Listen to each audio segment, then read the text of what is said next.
Jadi satu-satunya wakil ASEAN, AFC tantang timnas lolos ronde ketiga. Skuad timnas layaknya Belanda di ronde ketiga. Ikuti jejak STY, Nova Poles timnas U17 di Eropa. Jadi, simak terus berita Timnas PES selengkapnya.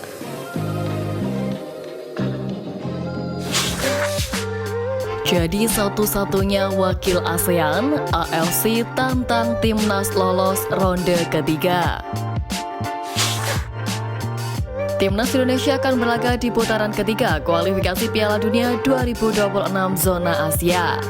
Ya, pelatih Sintayong akan memimpin pasukannya pada duel sengit bulan September melawan Arab Saudi pada 5 September dan Australia pada 10 September. Datang sebagai perwakilan Asia Tenggara, skuad Garuda akan menjalani laga sengit selama babak kualifikasi. Namun, ambisi membawa nama Indonesia lebih jauh tentu membuat semua pemain siap habis-habisan. Apalagi Sin baru mendapatkan perpanjangan kontrak setelah sukses membangun skuad yang cukup solid. Konfederasi Sepak Bola Asia ikut menyoroti perjalanan timnas Indonesia di ajang tersebut. Laga kandang melawan Australia yang akan hadir di Stadion Gelora Bung Tomo dipastikan akan dihadiri oleh puluhan ribu penonton. Supporter Indonesia siap memberikan dukungan penuh karena timnya benar-benar diuji melawan tim-tim kuat. AFC menilai bahwa ini akan jadi momentum bagi Sintayong untuk balas dendam. Sebelumnya mereka dipermalukan oleh Irak dengan skor 5-1 pada putaran kedua lalu. Kali ini Indonesia akan datang dengan misi membuktikan diri bahwa mereka sudah memiliki kualitas berbeda. Pada pertemuan di Piala Asia 2023 lalu pun Indonesia harus tumbang dengan skor 4-0 saat berhadapan dengan Australia. Kembali bertemu tim berjuluk Sakeras tersebut, skuad Garuda pun siap memberikan perlawanan sengit.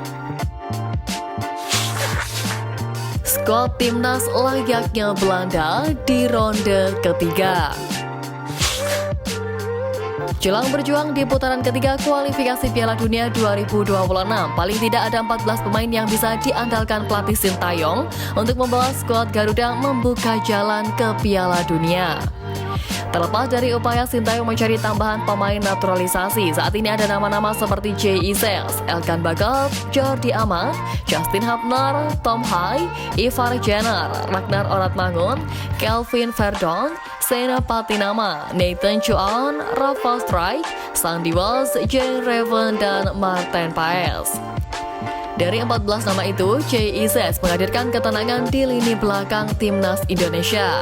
Elkan Bagot secara teknis juga memiliki kualitas yang dibutuhkan oleh Indonesia.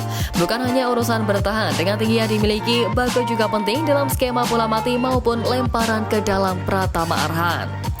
Selain itu, Jordi Amat punya pengalaman yang bagus dan fleksibel secara taktik untuk membangun progresi dari belakang. Untuk Justin Hubner, ia jadi pemain nakal di timnas Indonesia. Hubner tidak ragu melakukan duel-duel fisik dengan pemain lawan. Di sisi lain, Tom Hai memberi pengalaman, ketenangan, dan kualitas di lini tengah Indonesia. Dia memberi dampak yang besar dan layak untuk langsung masuk starting 11. Selain itu, Ivar Jenner jadi pemain yang mengendalikan ritme permainan skuad Garuda yang memberi keseimbangan antara bertahan dan juga menyerang. Untuk Ragnar Oratmangun diharapkan jadi amunisi andalan di lini depan. Bukan tipe penyerang nomor 9 yang bergerak di area kotak penalti, karakter bermainnya mirip dengan Rafa Strike. Hal ini membuat keduanya kadang berganti posisi dan peran ketika dimainkan bersama. Sementara Verdonk, tipe back sayap yang agresif saat menyerang dan sering bergerak di dekat kotak penalti mirip Pratama Arhan. Dengan berbagai kekuatan tadi, tentunya skuad Garuda akan semakin padu untuk menyatukan kekuatan di putaran ketiga nanti. Ikuti jejak STY, Nova Poles timnas U17 di Eropa. Timnas Indonesia U16 baru saja menyelesaikan Piala AFF U16 2024. Hasilnya bisa dibilang tidak begitu bagus karena hanya menduduki posisi ketiga. Setelah itu, Timnas Indonesia U16 dihadapkan tantangan yang lebih berat yakni kualifikasi Piala Asia U17 2025 pada Oktober mendatang. Oleh karena itu, persiapan yang bagus pun penting dilakukan. Salah satu cara agar meningkatkan kemampuan pemain adalah menggelar TC dan uji coba di luar negeri. Adapun timnas Indonesia Asuhan Nova punya target lolos ke Piala Dunia U17 2025. Bukan cuma dapat tiket ke putaran final Piala Asia U17, tapi mereka juga harus finish sebagai 4 besar. Roadmap kami juga sama, kami merencanakan training camp di luar negeri, termasuk kami juga meminta uji coba internasional, ucap Nova Arianto. Agar pemain timnas Indonesia U16 makin terasa kemampuan dan pengalaman di tim bikin levelnya ada di atas. Pungkas mantan pemain Persib Bandung itu.